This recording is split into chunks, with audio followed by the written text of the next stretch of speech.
তো বন্ধুরা, good morning. এই হলো আমার শাশুড়ি মা, শ্বশুরমশাই। তো চলো, ওয়েলকাম ব্যাক টু মাই রান্নার সাথে আড্ডার চ্যানেল। রান্নার সাথে আড্ডার চ্যানেলে তোমাদের সকলকে স্বাগত। আমি শোভা ব্যানার্জি। আমি এসে গেছি তোমাদের সাথে রান্নার সাথে আড্ডা দিতে। তো আজকে রান্না করব আমি রাজবাড়ির শুক্তো। এই রাজবাড়ির শুক্তো আমার শাশুড়ি মায়ের কাছে আমার শেখা। তো আজকে আমি তোমাদের দেখাই কেমন করে রাজবাড়ির শুক্তো করবে। তো চলো, এই যে দেখো, আমি সবজিগুলো এখানে কেটে ধুয়ে পরিষ্কার করে রেখে দিয়েছি আগে থেকেই। তো আমি এখানে একে একে কী সবজি দিয়েছি তোমাদের দেখাবো। এখানে রেখেছি আলু, এরপরে রয়েছে রাঙা আলু, এরপরে কাঁচকলা, বেগুন, উচ্ছে, সজনে ডাঁটা। উচ্ছেগুলো দেখো আমি একটু লম্বা লম্বা করে কেটে রেখেছি, আর এই সজনে ডাঁটা। এরপরে আমি যে মশলাগুলো রেডি করেছি তার মধ্যে রয়েছে লবণ, সর্ষে বাটা, আদা বাটা, আর সর্ষে বাটা ধুয়ে যে জলটা, সেই জলটা এখানে রেখেছি। আর এর সাথে রেখেছি আমি সাদা তেল। তোমরা চাইলে সর্ষের তেলও ব্যবহার করতে পারো। আর ফোড়নের জন্য রেখেছি আমি 5 ফোড়ন এবং রাঁধুনি। আর এখানে দেখো, এখানে এক গ্লাস দুধ, 1 বাটি দুধ রেখেছি। আর এখানে রেখেছি আমি ভেজানো মটর ডাল, আগে থেকে ভিজিয়ে রাখা মটর ডাল।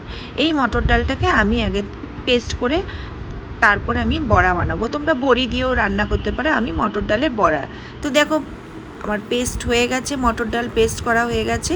এবার আমি এর সাথে একটু নুন আর একটু হলুদ আমি অ্যাড করে দিচ্ছি। এবার এটাকে ভালো করে মিক্স করে নেব, ভালো করে ফেটিয়ে নেব আমি।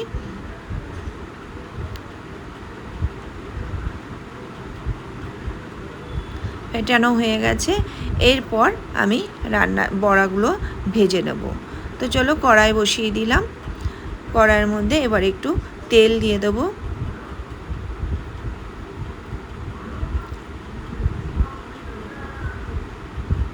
তেলটা প্রায় গরম হয়ে গেছে। এবার আমি একে একে বড়াগুলো ভেজে নেব। তো বন্ধুরা, তোমাদেরকে বলি আমার শাশুড়ি মায়ের সম্পর্কে একটু কথা এই বড়া ভাজতে ভাজতে।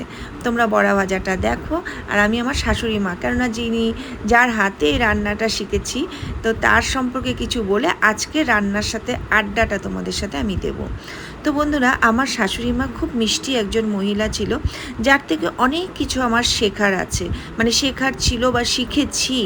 তো জানি না ভবিষ্যতে আমি কতটা অ্যাপ্লাই করতে পারবো। আমার শাশুড়ি মা ভীষণ একজন মিষ্টি মহিলা ছিলেন। তার সবটাই ভালো গুণ ছিল, তার একটা মাত্র একটু খারাপ গুণ। তো মানুষের মধ্যে তো ভালো গুণ আর খারাপ গুণ মিশিয়েই তো মানুষের জীবনটা হয়। তো আমার শাশুড়ি মা কিন্তু মানে ভালো গুণটাই বেশি ছিল। তো ভালো গুণটা আমি আগে বলি। তো উনি ছিলেন এমনই একজন মানুষ, যিনি কোনো দিন আমাকে কোনো কাজে কিন্তু ইন্টারফেয়ার করতো না। কোনো কাজে মানে আমার ব্যক্তিগত লাইফে কোনো দিন ইন্টারফেয়ার করতো না।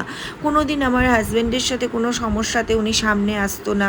যে কোনো কিছুতে, মানে প্রত্যেকের বাড়িতেই তো হাজব্যান্ড ওয়াইফের মধ্যে একটা সমস্যা থাকে, হয়তো দেখা গেলো মাঝখান দিক থেকে শাশুড়ি মায়েরা ইন্টারফেয়ার করে, কিন্তু উনি কোনো সময় কখনো ওনার মানে মাঝখানে এসে আমাদের কথা বলতো না। এটা আমি ওনার থেকে ভীষণ ভালোভাবে শিখেছি, এবং আমিও চাই যে আমিও পরবর্তী জেনারেশনের সাথে এরকমভাবে চলতে। আর আমার শাশুড়ি মা কখনো কোনো ব্যাপারে কোথাও যাওয়া, কোথাও কোনো ড্রেস পরা, এগুলোর ব্যাপারে কখনো কোনো কিছু বলতো না। এটা ছিল ওনার কিন্তু ভীষণ ভালো একটা গুণ। তো দেখো, তোমাদের সাথে কথা বলতে বলতে আমার বড়া ভাজা এক প্লেট হয়ে গেল। এবার আমি কড়াইয়ের মধ্যে কিন্তু উচ্ছেগুলো দিতে শুরু করেছি। আগে উচ্ছেগুলো আমি ভেজে নেব। তো এই উচ্ছেগুলো ভাজা প্রথমে এই কারণেই করে নিচ্ছি, কারণ হচ্ছে যে আগে যদি উচ্ছেগুলো ভেজে নিই, তাহলে উচ্ছেগুলো সবজির সাথে একসাথে না খুব ভালো ভাজা হয় না। তো সেই জন্য আমি আগে একটুখানি উচ্ছেগুলো ভালো করে উচ্ছেগুলো ভাজা হয়ে গেলে এরপরে আমি উচ্ছেগুলোকে তুলে ফেলবো। তো এবার আবার একটু বলি শাশুড়ি মায়ের কথা। শাশুড়ি মায়ের একটা খারাপ গুণ ছিল, সেটা ছিল আমার শাশুড়ি মা ছিল একটু ছুচিবাই টাইপের মানুষ। তো এই উচ্ছে ভাজতে ভাজতে তোমাদেরকে বলি, ওনার ছুচিবাই উনি কেমন ধরনের শুচিবাই ছিলেন। উনি কিন্তু শুচিবাই হতেন কিন্তু নিজেরটা নিজে করতেন, কখনো কারোকে কোনো ব্যাপারে কিন্তু উনি বাধা দিতেন না বা কাউকে কিছু বলতেন না, নিজের কাজটুকু নিজে পরিষ্কার করে উনি করতেন। দেখো তোমাদের সাথে কথা বলতে বলতে আমার উচ্ছেগুলোও ভাজা হয়ে গেল। এবার আমি উচ্ছে ভাজাগুলো সব তুলে রাখবো, এরপরে আমি সবজিগুলো দেবো।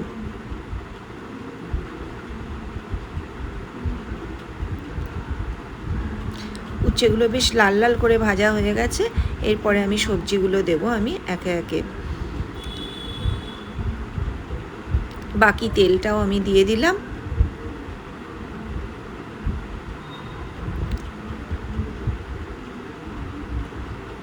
এবার আমি প্রথমে আলুটা দিচ্ছি, এরপরে দিয়ে দিলাম কাঁচকলা,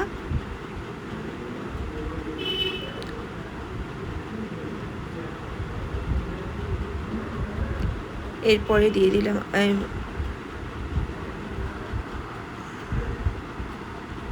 কাঁচকলা দিলাম।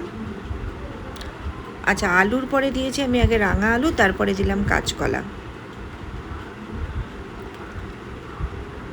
এরপরে দিচ্ছি সজনে ডাঁটা।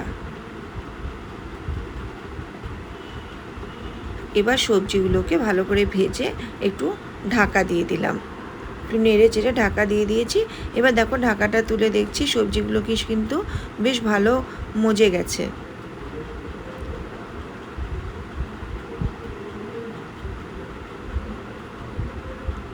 তো আমি তখন তোমাদেরকে একটা কথা বলি, যখন আমি সবজিগুলো নাড়াচাড়া করছিলাম আমার ক্যামেরাটা অফ হয়ে গেছিলো, তখন কিন্তু আমি একটু লবণ কিন্তু অ্যাড করে দিয়েছি।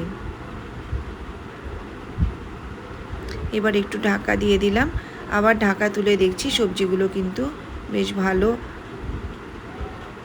মজে গেছে। আবার একটু ঢাকাটা চেপে দিয়ে দিলাম।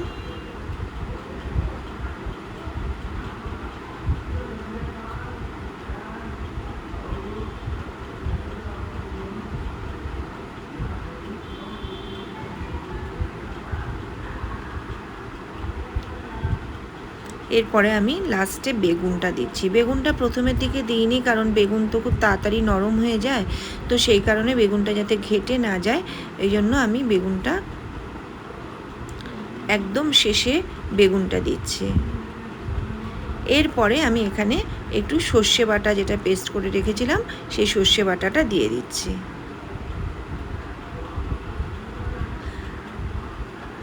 তোমরা হয়তো অনেকে আছো সর্ষে বাটা লাস্টে দেয়, কিন্তু আমার শাশুড়ি মা আমাকে এইভাবেই শিখিয়েছেন এই রাজবাড়ির শুক্তো। তা কেন বলে রাজবাড়ির শুক্তো, এই সর্ষে বাটা দিয়ে নাড়তে চাড়তেই আমি তোমাদের সাথে এই গল্পটা বলি। আমার শ্বশুরমশাই যখন আমাকে প্রথম, আমার শাশুড়ি মা, আমি এই বাড়িতে এসেছি তখন আমার শাশুড়ি মা যখন রাজবাড়ির শুক্তো রান্না করে তখন আমার শ্বশুরমশাই আমাকে বলেছিল যে তোমার শাশুড়ি মায়ের হাতে যে শুক্তো খাবে সেই শুক্তো কিন্তু যেমন তেমন শুক্তো নয়, বুঝলে বৌমা, এটা কিন্তু রাজবাড়ির শুক্তো। এই শুক্তো খেয়ে কিন্তু আর অন্য শুক্তো খেতেই ইচ্ছা করবে না। তো আমি দেখলাম সত্যিই তাই, যে এই শুক্তো খাওয়ার পর থেকে কিন্তু আমার কারোর শুক্তো আর নিজের মন মতো হয় না, যে আমার শাশুড়ি মায়ের হাতে শুক্তো খেলাম, খুব ভালো লাগতো আমার। তো আমি নিজে শিখেও নিয়েছি শাশুড়ি মায়ের কাছ থেকে। দেখো দেখতে দেখতে গল্প করতে করতে আমার সর্ষে বাটা দিয়ে সবজিটাকে বেশ ভালো করে কষানো হয়ে গেল। এবার একটু জল অ্যাড করে দিলাম।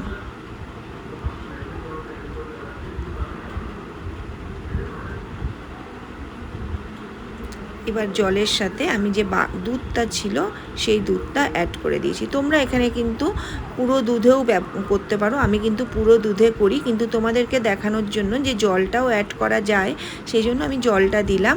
তো তোমরা কিন্তু পুরোপুরি দুধেও কিন্তু রান্নাটা করতে পারো, আমি কিন্তু দুধে করি। এরপরে শেষে গিয়ে আমি উচ্ছেগুলো দিয়ে দিলাম। আমি আরও খানিকটা দুধ অ্যাড করলাম, কারণ আমার মনে হলো দুধটা একটু কম আছে, আর একটু দেওয়া প্রয়োজন, কারণ বেশি জল দিলে আমার শুক্তোটা অতটা টেস্ট লাগে না। আমার যতটা দুধে, পুরোটা দুধে করলে তো আরও ভালো টেস্ট হয়। তা আমি তোমাদেরকে দেখানোর জন্য একটু জল অ্যাড করলাম। তো আমি দুধ চাপা দিয়ে দিয়েছি। এইবার চাপাটা তুলে দেখো কি সুন্দরভাবে মিশে গেছে শুক্তোটা। দুধটা কত সুন্দরভাবে মিশে গেছে, বেশ দুধের মধ্যে। কিন্তু এইটা কিন্তু তোমরা যেটা দেখছো যে দুধটা ছানা ছানা, কিন্তু ছানা ছানা নয়, কিন্তু এটা কিন্তু এরকমই হয় দুধটা। তো এবার দেখো সবজিগুলো বেশ ভালো সেদ্ধ হয়ে গেছে, আমি কেটে কেটে দেখে নিলাম। এবার একটু চিনি অ্যাড করে দিলাম।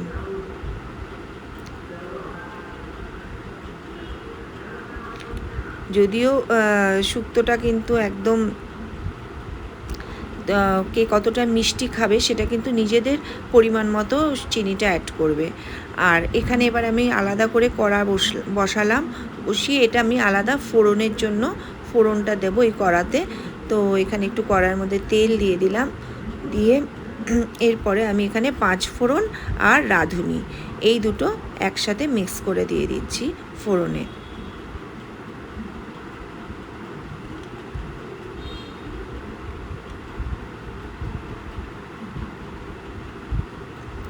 তেলটা গরম হয়ে গেছে, ফোড়নের মধ্যে আমি রাঁধুনি আর 5 ফোড়ন দিয়ে দিলাম।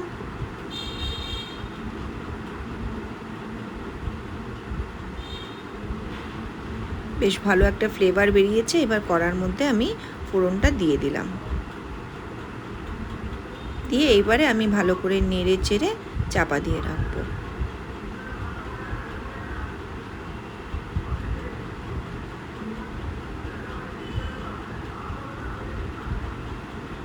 এবার ভালো করে ফোড়নটা সবজির সাথে মিশিয়ে দিচ্ছি।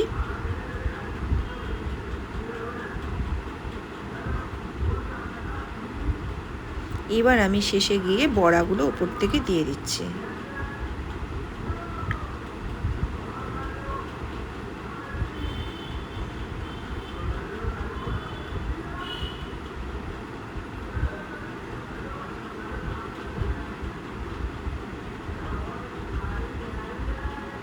এইবারে শেষে গিয়ে আমি সবথেকে একদম মেন যে টিপসটা, লাস্টে ওই আদা বাটাটা যে রেখেছিলাম ওই আদার মধ্যে খানিকটা দুধ মিশিয়ে গুলিয়ে নিয়েছি। এবার এটা আমি এখানে শেষে, একদম শেষে আমরা এটা মিশিয়ে দিচ্ছি। এটা কিন্তু এই শুক্তো রান্নার মেন টিপস, মানে এই আদাটা লাস্টে দেওয়ার জন্য বেশ একটা আলাদা সুন্দর একটা ফ্লেভার আসে। আদা বাটাটা লাস্টে দেওয়া আর রাঁধুনি 5 ফোড়ন দিয়ে ফোড়ন, এটা হচ্ছে আমাদের এই রাজবাড়ির শুক্তো রান্নার মেন টিপস। তো এটাই কিন্তু এই শুক্তোর স্বাদটাকে কিন্তু খুব ভালোভাবে বাড়িয়ে দেয়। এবার ঢাকা চেপে দিয়ে দিলাম। তো বন্ধুরা কিছু মনে করো না, আমার ওই ছানা ছানা দুধটার থেকে একটা মানে ঢাকাটার মধ্যে একটু লেগে গেছে। তো এবার দেখো শুক্তোটা বেশ ফুটে এসছে। এবার কিন্তু সম্পূর্ণ কমপ্লিট হয়ে গেছে আমাদের শুক্তো রান্না। এবার আমি এটাকে কিন্তু সার্ভ করব।